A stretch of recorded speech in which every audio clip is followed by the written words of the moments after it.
Hello guys, this is Priyavraj Sahu here. Let's start the topic with options. Option होता क्या है? देखो, एक एग्जांपल देके आपको समझाता हूँ। ऑप्शन मतलब देखो, अभी गोल्ड का प्राइस चल रहा है 40,000 रुपीज और आपका विश्व सूत्र से पता चल गया कि आपका ये जो 40,000 जो प्राइस है एक महीने के बाद 50,000 होने वाला है। तो आप क्या किए? आपके पास जितना पैसा था वो सब लेके गोल्ड शॉप में गए। उसका ओनर को पूछा, सर अभी गोल्ड का प्राइस कितना चल रहा है? बोला, सर 40,000 रुपीज चल रहा है। तो आप साइड में आके कैलकुलेट करने लगे आपके पास कितना पैसा है। टोटल आपका आर्टिकलशिप का सेविंग जितना मिला के आपने देखा कि आपके पास 40,000 रुपीज नहीं है। तभी आपको याद आया कि हम फाइनल में ऑप्शन नाम का एक टॉपिक पढ़ते हैं। तो आपने जाके वो शॉपकीपर को पूछा कि सर आप ऑप्शन कॉन्ट्रैक्ट करते हैं? तो बोला, हाँ हम करते हैं। तो आपने पूछा ऑप्शन का प्रीमियम कितना चल रहा है सर? तो बोले अभी 5,000 रुपीज चल रहा है। तो आपने क्या किया? बोला, सर मैं एक महीने का ऑप्शन कॉन्ट्रैक्ट लेना चाहता हूँ 5,000 रुपीज देके। तो बोला ठीक है, आपका स्ट्राइक प्राइस है 40,000 रुपीज, आपने ऑप्शन प्रीमियम मुझे दिया 5,000 रुपीज, आपका ये ऑप्शन कॉन्ट्रैक्ट लीजिए। आपने वो ऑप्शन कॉन्ट्रैक्ट को पकड़ा और चले आए। फिर एक महीने के बाद आप वही शॉप में गए और आपने वही शॉपकीपर को पूछा कि सर अभी गोल्ड का प्राइस कितना चल रहा है? तो बोला 50,000 रुपीज चल रहा है। तो आप तो खुश हो गए। तो आपने क्या किया? तो शॉपकीपर को वही दिखाया कि सर देखिए, ये ऑप्शन का कॉन्ट्रैक्ट आपसे लिया था 40,000, इसका स्ट्राइक प्राइस चल रहा है जिस टाइम लिया था, अभी 50,000 हो गया। लाओ मुझे 1,000 रुपीज, सॉरी 10,000 रुपीज मुझे दीजिए। तो शॉपकीपर ने आपको 10,000 रुपीज आपको दिया। आप खुश हो गए। तो यहाँ पर ऑप्शन का एग्जिस्टेंस क्या है, इसका बेनिफिट क्या है? इसका बेनिफिट ये है क्योंकि हमारा जो डेरिवेटिव सेगमेंट है इसके अंदर आपका जितना भी प्राइस डिफरेंस आता है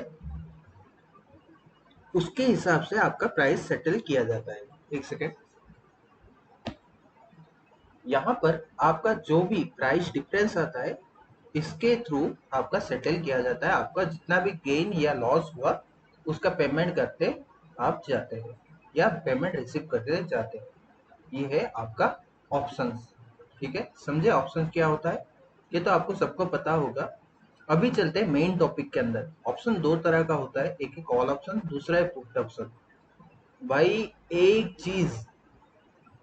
चीज कभी मत करियो, कॉल ऑप्शन और पुट ऑप्शन के अंदर लिंकअप कभी मत सेट कीजिए। कभी कभी कभी नहीं। इसके अंदर एक बड़ा, इतना बड़ा, सॉरी इतना बड़ा नहीं,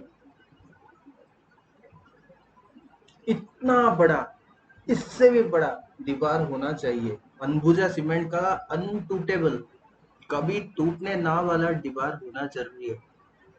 जब भी आप कॉल ऑप्शन और पुट ऑप्शन के अंदर लिंकअप सेट करते हो तभी आपका कंफ्यूजन शुरू हो जाता है। ठीक है, कभी मत करियो।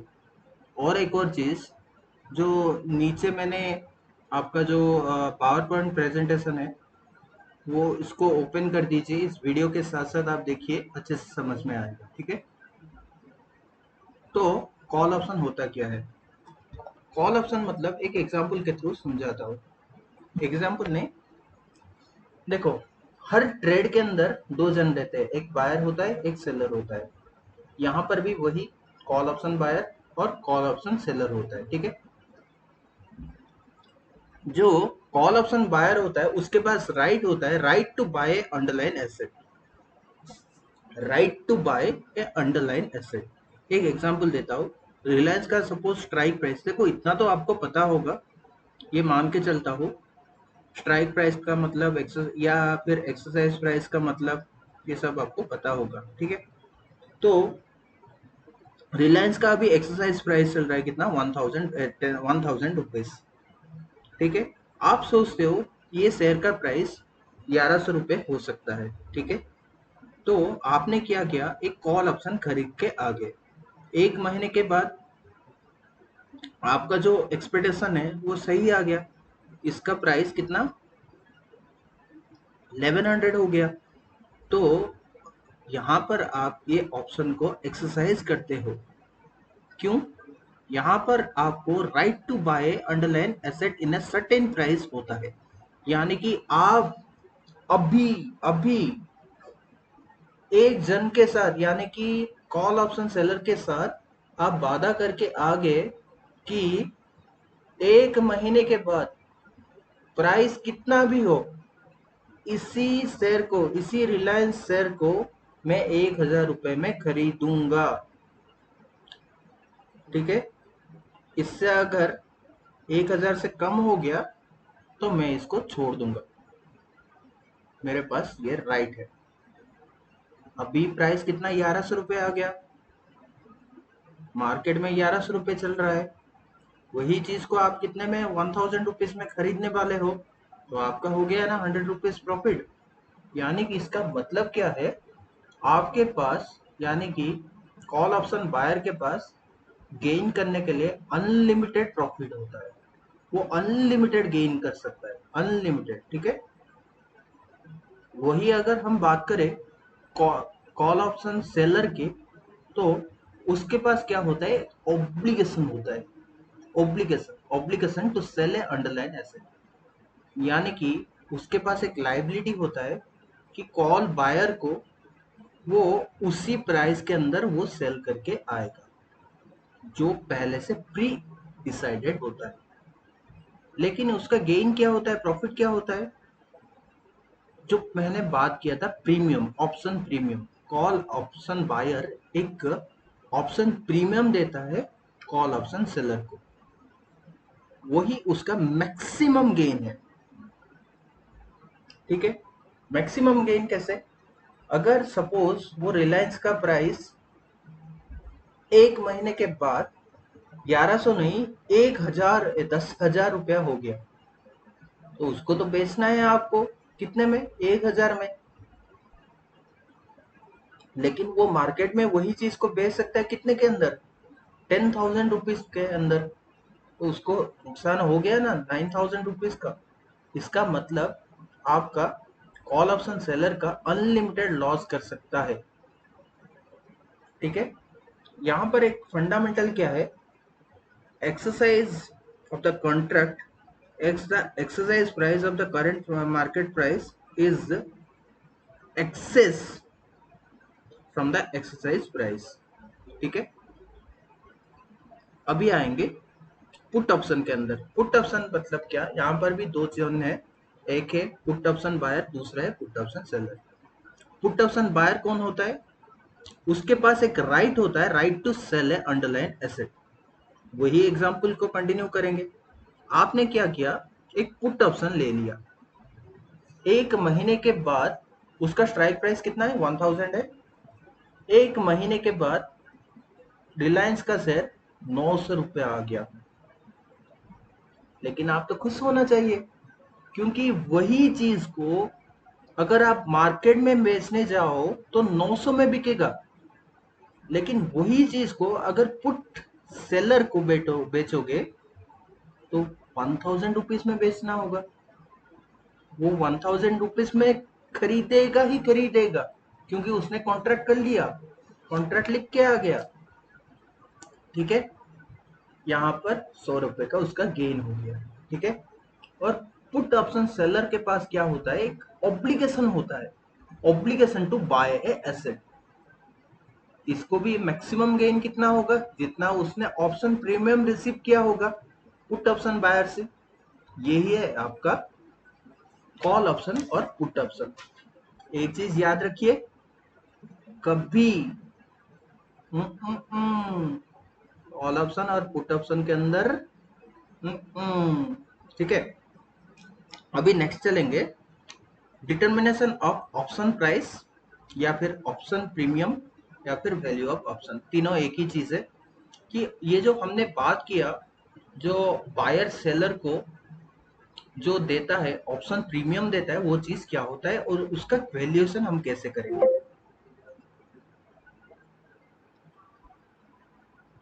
ओके, नेक्स्ट स्लाइड में आ जाइए। देखो, आपका जो वैल्यू ऑफ ऑप्शन रहता है, इसके अंदर दो चीज रहता है। पहला है इंट्रिंसिक वैल्यू, दूसरा है एक्सट्रिंसिक वैल्यू। इंट्रिंसिक वैल्यू क्या होता है, जैसे कि हमने पहले एग्जांपल जो लिया था, जो 1000 वाला चीज 1100 में हो गया, जो 100 रुपए जो गेन हुआ वो है इंट्रिंसिक वैल्यू। ठीक है, जितना मार्केट का जो फ्लैक्चुएशन होता है वो है इंट्रिंसिक वैल्यू। एक्सट्रिंसिक वैल्यू क्या रहता है, जो रिस्क परसेंटेज बियर करता है, सेलर जो रिस्क परसेंटेज बियर करता है, उसका प्रेजेंट वैल्यू, वो है इंट्रिंसिक वैल्यू। तो हम ऑप्शन का जो प्रीमियम होता है हम कब कैलकुलेट करेंगे, सोचो जरा। एक है बिफोर मैच्योरिटी, दूसरा है eight the time of maturity. मैं एट द टाइम क्यों बोल रहा हूँ, देखो, एट द टाइम बोलने का रीजन ये है कि देखो, आपका जो कॉन्ट्रैक्ट है वो 1 महीना, 3 महीना, 5 महीना, 6 महीना, जितना भी आपका एक्सपेक्टेड टाइम है उतने के अंदर आपका खत्म हो जाता है। उसके बाद आपका जो कॉन्ट्रैक्ट का एग्जिस्टेंस ही नहीं रहता। तो इसीलिए ये बिफोर मैच्योरिटी कैलकुलेट किया जाता है और eight the time of maturity calculate किया जाता है। ठीक है, बिफोर टाइम मैच्योरिटी, पहले मैं बात कर लेता हूँ at the time of maturity. देखो, at the time of maturity मतलब अभी इस टाइम के अंदर रिलायंस का प्राइस चल रहा है 1100 रुपीज। तो इसके अंदर आप क्या एक्सट्रिंसिक वैल्यू ऐड करोगे, आपको तो पता है आपको कुछ रिस्क लेने की जरूरत नहीं है। तो एक्सट्रिंसिक वैल्यू इसका के अंदर क्या आता है, जीरो आता है, क्योंकि यहाँ पर रिस्क लेने की कोई जरूरत नहीं है, इसका रिस्क का कुछ प्रेजेंट वैल्यू निकालने का कोई जरूरत नहीं होता है। इसीलिए इंट्रिंसिक वैल्यू इक्वल टू आपका वैल्यू ऑफ ऑप्शन बन जाता है। लेकिन बिफोर मैच्योरिटी करने के लिए, कैलकुलेशन करने के लिए आपके पास तीन तीन मॉडल्स है। एक है रिस्क न्यूट्रल, दूसरा है बाइनोमियल, तीसरा है ब्लैक स्वर्न। ठीक है, उससे पहले नेक्स्ट स्लाइड में चलिए, सेकंड फोर्थ स्लाइड में, सॉरी फोर्थ स्लाइड में चलिए। इसके अंदर आपको एक्सप्लेन किया गया है put call parity theorem. Put call parity theorem मतलब आपको अगर कुछ भी, जैसे कि करंट मार्केट प्राइस दिया गया है, या वैल्यू ऑफ कॉल दिया गया है, या वैल्यू ऑफ पुट दिया गया है, या फिर आपका एक्सरसाइज प्राइस अगर गिवन है, तो आप कैसे वैल्यू ऑफ कॉल या वैल्यू ऑफ पुट या इन चारों चीज से एक चीज कैलकुलेट कर सकते हैं। इसीलिए आपको पुट कॉल पैरिटी थ्योरम दिया गया है। सपोज आपको वैल्यू ऑफ कॉल दिया गया है, आपको वैल्यू ऑफ पुट निकालना, वैल्यू ऑफ पुट का वैल्यू निकालने के लिए आपको बोला गया है। कैसे निकालेंगे, इस थ्योरम को यूज करते हुए। इसका फॉर्मूला क्या है, आप सबको पता है, value of call plus present value of exercise price equal to current market value of share plus value of put. इसके अंदर एक एग्जाम्पल दिया है, इसको थोड़ा वीडियो पॉज करके बिना आंसर देखे इसको सॉल्व कीजिए। ठीक है, नेक्स्ट स्लाइड में चलिए, प्रॉब्लम प्रैक्टिस करना जरूर। ठीक है, नेक्स्ट स्लाइड के अंदर पहला मॉडल आपका बिफोर मैच्योरिटी का एक्सप्लेन किया जाता है, रिस्क न्यूट्रल अप्रोच। इसके अंदर जो क्वेश्चन है, क्वेश्चन बोला गया है ITC stock is price at 120 rupees, sorry 100 rupees, sorry, ITC price 100 rupees, it may 120 or 80 in 4 months time. A 4 month put option having exercise price of 110, risk free return 16%, compute the option using risk neutral model. देखो, risk neutral model क्या होता है, देखो यहाँ पर आपका जो risk free return है, इन्वेस्टर को इतना चाहिए कि जैसे 16% मुझे मिल जाए। इन्वेस्टर का एक्सपेक्टेशन कितना है, एटलीस्ट मुझे 16% मिल जाए। उससे ज्यादा मिलेगा कोई दिक्कत नहीं है, लेकिन मुझे कम से कम 16% चाहिए। ये है रिस्क को न्यूट्रल करने वाला मॉडल। ठीक है, इसके अंदर कैसे कैलकुलेट किया जाएगा? कैलकुलेशन तो आप सबको पता है, ये फॉर्मेट को यूज कीजिए, अच्छा रहेगा। इसके अंदर आपका जो करंट मार्केट प्राइस 100 रुपीज दिया गया है, उसके बाद आपका प्रोबेबिलिटी आपको 4 महीने के बाद ये मे बी 120 हो सकता है या मे बी 90 हो सकता है, ठीक है। एक्सरसाइज प्राइस आपको दिया गया है 110। उसके बाद अभी एक्शन क्या लेंगे? देखो, मार्केट में वही चीज को हम खरीद सकते हैं 120 में, लेकिन आपका कॉल ऑप्शन आप कितने के अंदर खरीद सकते हैं उसको? 110 में। आप 120 में खरीदना चाहते हैं या 110 में खरीदना चाहते हैं? ऑब्वियसली 110 में। तो यहाँ पर आपको ये कॉन्ट्रैक्ट को एक्सरसाइज करना होता है। एक्सरसाइज करने से आपको कितना आ जाता है? गेन आ जाता है। इतने तक रुक जाइए। उसके बाद ये प्राइस में भी 90 आ सकता है, यानी कि मार्केट के अंदर आप वही आईटीसी का शेयर 90 में खरीद सकते हैं, लेकिन आपको इस ऑप्शन के थ्रू 120 में खरीदना होता है। तो आप क्या क्या करेंगे? 90 में खरीदेंगे या 120 में? ऑब्वियसली 90 में। तो यहाँ पर ऑप्शन लैप्स हो जाता है, तो यहाँ पर कुछ भी गेन नहीं आता। अभी कैलकुलेशन करना होगा हमको प्रोबेबिलिटी। प्रोबेबिलिटी कैसे कैलकुलेशन करेंगे? यहाँ पर आपको फॉर्मूला गिवन है, आप सबको पता होगा फॉर्मूला कैसे यूज करते हैं, फिर भी बोल देता हूँ। R F equal to percentage of upside in stock into P plus percentage of downside of stock into 1 - P, ठीक है। इसके अंदर कुछ गलत करने वाला चीज जो हर बच्चा एब्सेंट माइंड में या प्रेजेंस ऑफ माइंड में कर देता है। क्या? देखो, यहाँ पर आपका 4 मंथ्स का पीरियड गिवन है। रिस्क फ्री रिटर्न कितना गिवन है? पर ईयर का गिवन है। तो यहाँ पर आप जो आरएफ लेंगे, पूरा 1 साल का मत लीजिए। जितना पीरियड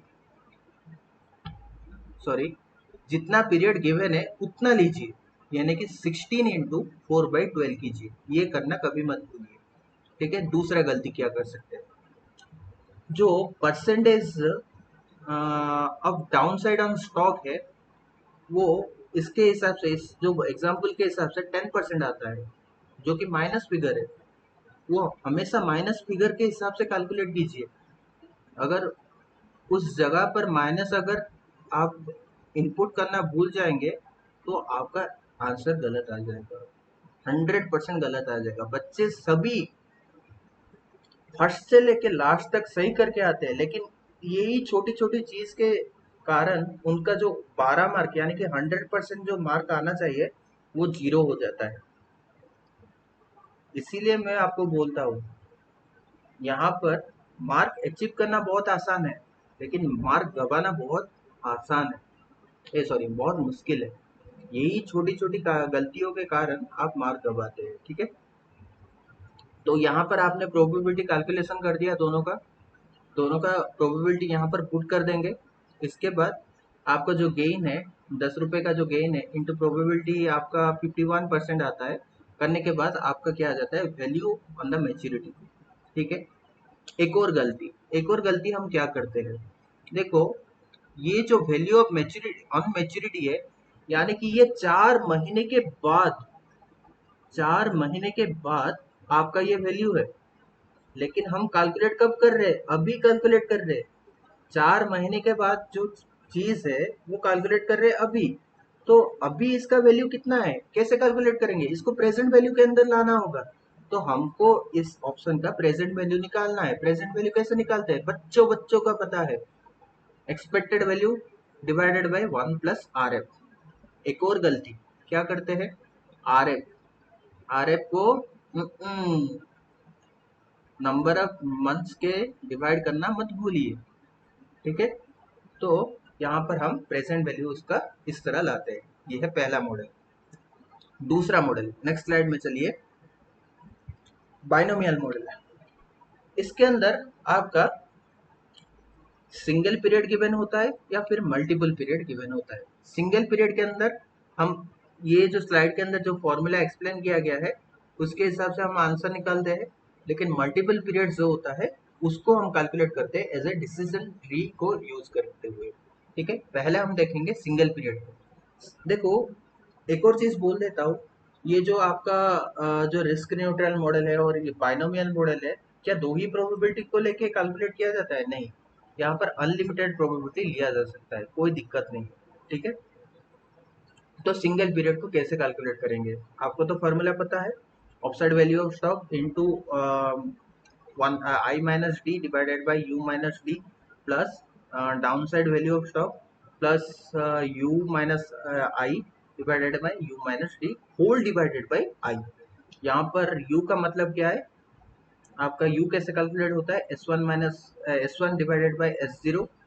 s1 मतलब क्या? देखो, ये तो आपको पता होगा, S1 हम जब भी लेते हैं या X1 जब भी लेते हैं, वो आपका फ्यूचर वैल्यू को इंडिकेट करता है, और जीरो जब लेते हैं यानी कि S0 या X0 जब भी लेते हैं, वो प्रेजेंट वैल्यू यानी कि आपका करंट मार्केट प्राइस जो है उसको इंडिकेट करता है। तो U मतलब आपका अपसाइड वैल्यू देखा जाता है, यानी कि ये 4 महीने के बाद क्या प्राइस होने वाला है, वो उसका जो भी वैल्यू रहेगा वो S1 रहेगा, इसीलिए 120 लिया जाता है। और S0 जो होता है करंट मार्केट प्राइस, अभी कितना चल रहा है? 100 रुपये चल रहा है, यानी कि 120/100 है। उसके बाद D यानी कि डाउन साइड वैल्यू, 4 महीने के बाद कितना डाउन हो सकता है? 90 तक आ सकता है, इसीलिए 90। S0 मतलब अभी कितना चल रहा है? 100 रुपये चल रहा है, 90 आपका 100 होता है। और I 1 प्लस RF, वही गलती क्या, 16% जो दिया गया है इंटू नंबर ऑफ मंथ्स करना कभी मत भूलिए, number of months divided by 12 करना कभी मत भूलिए।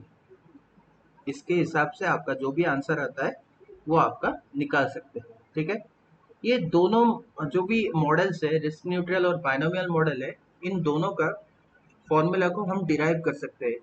फॉर्मूला को डिराइव करते हुए हम रिस्क न्यूट्रल मॉडल से बायनोमियल मॉडल का फॉर्मूला हम डिराइव कर सकते हैं, लेकिन ये अभी करना बहुत मुश्किल है क्योंकि ये अब रिविजन लेक्चर है, बहुत टाइम टेकिंग हो जाएगा। ठीक है, कभी एक और इसका वीडियो में बना के आपके साथ शेयर करूंगा। उसके बाद चलेंगे, अगर मल्टीपल पीरियड्स आपका गिवन है तो नेक्स्ट स्लाइड में आ जाइए। बाइनोमियल मॉडल, इसके अंदर अगर मल्टीपल पीरियड्स गिवन है, एक मैंने एग्जांपल लिया हूँ, the stock of BSE index is 10,000 points.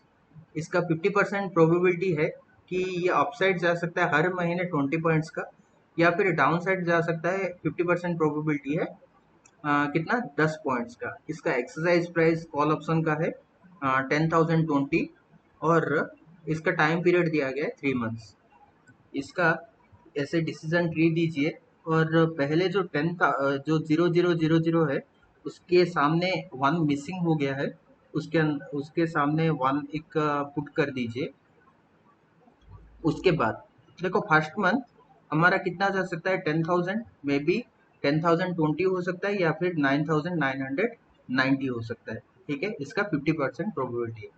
Next month जो 1,020 अगर पहले मंथ हो गया, तो सेकेंड मंथ ये कितना जा सकता है, 10,040 जा सकता है, या फिर 10,010 आ सकता है। अगर पहले मंथ 9,090 हो गया, तो ये सेकेंड मंथ कितना जा सकता है, 10,010 जा सकता है, या फिर 9,980 जा सकता है।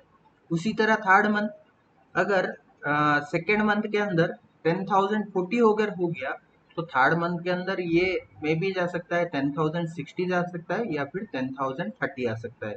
अगर 10,010 हो गया सेकेंड मंथ के अंदर, तो थर्ड मंथ के अंदर ये 10,030 जा सकता है, या 10,000 हो सकता है। उसी तरह रेस्पेक्टिवली आप नीचे वाले निकाल सकते हैं। ठीक है, उसके बाद value of call, value of call हम कैसे निकालेंगे, maximum of S1 minus E 0,0।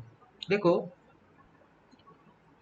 हमेशा याद रखना, कभी भी आपका जो ऑप्शन का वैल्यू होता है नेगेटिव फिगर में कभी नहीं आएगा, हमेशा ये पॉजिटिव रहेगा। ठीक है, पॉजिटिव या फिर 0 हो सकता है, इसीलिए मैक्सिमम आपका S1 माइनस ई और 0 हुआ।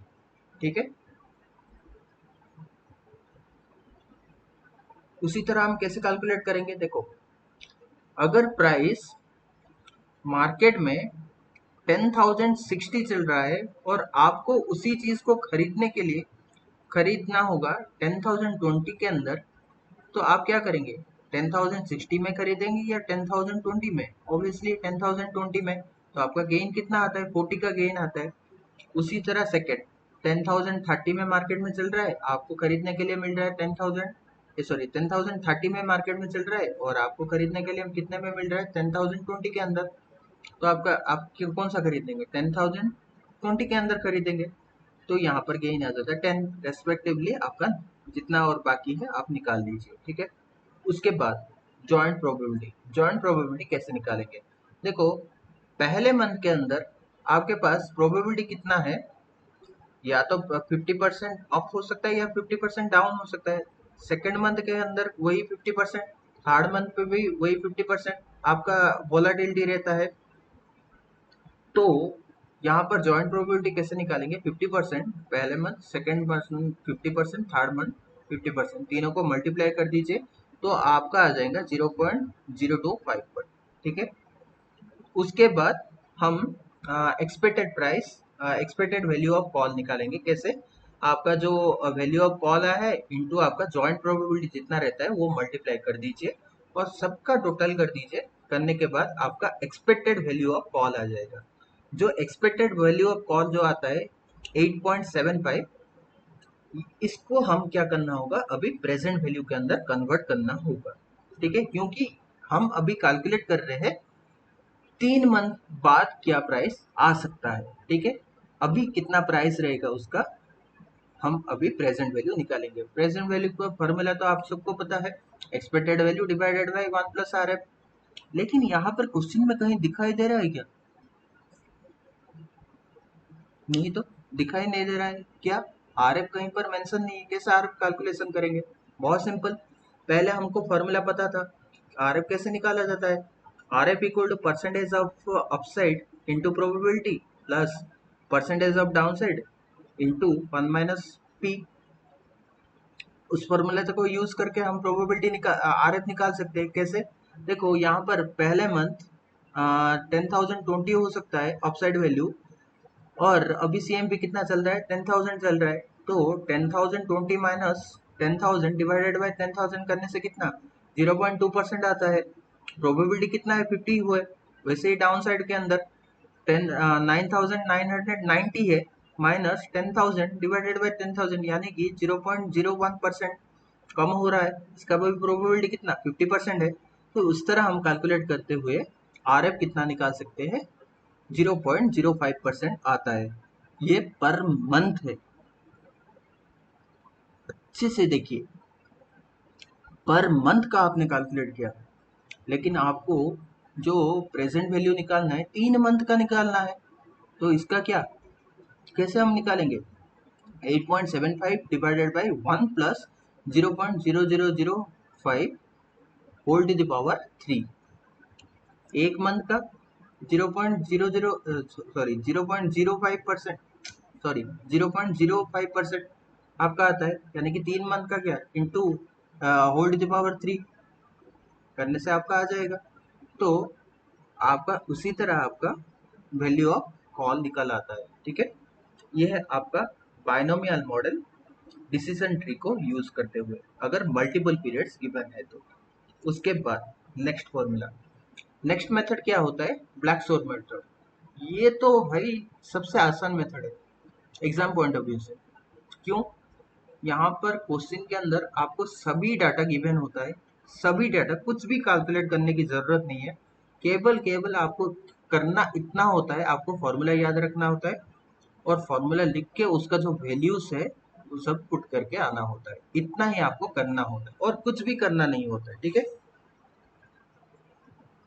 तो अगर इस हिसाब से इसका जो फॉर्मूला है S0 into ND1 minus E into ND2 divided by E to the power RT, ठीक है। S0 का मतलब क्या, CMP अभी का मार्केट प्राइस कितना चल रहा है, और E का मतलब क्या, एक्सरसाइज प्राइस, ठीक है। उसके बाद D1 का फॉर्मूला गिवन है और D2 का भी फॉर्मूला गिवन है। उसी हिसाब से आप इसका डाटा पुट कर सकते हैं, पुट करके आपका आंसर निकल आता है। ये है टोटल आपका ऑप्शंस, ठीक है। ऑप्शन के अंदर और भी चीजें हैं। अभी जो ऑप्शन हम समझे हैं कि वैल्यू ऑफ ऑप्शन कैसे निकाला जाता है, ठीक है। उसके बाद ऑप्शन को यूज किया जाता है एज ए आर्बिट्रेज टूल के हिसाब से या फिर हेजिंग टूल के हिसाब से, ठीक है। ये दोनों चीज हम सीखेंगे हमारा फ्यूचर्स के चैप्टर के अंदर और 4x के चैप्टर के अंदर। ये दोनों जगह पर आपका ये जो आर्बिट्रेज कैसे निकालते हैं या फिर आप हेजिंग टूल के हिसाब से कैसे इसको यूज कर सकते हैं, वहां पर मैं एक्सप्लेन करूंगा। Thank you very much. जय हिंद।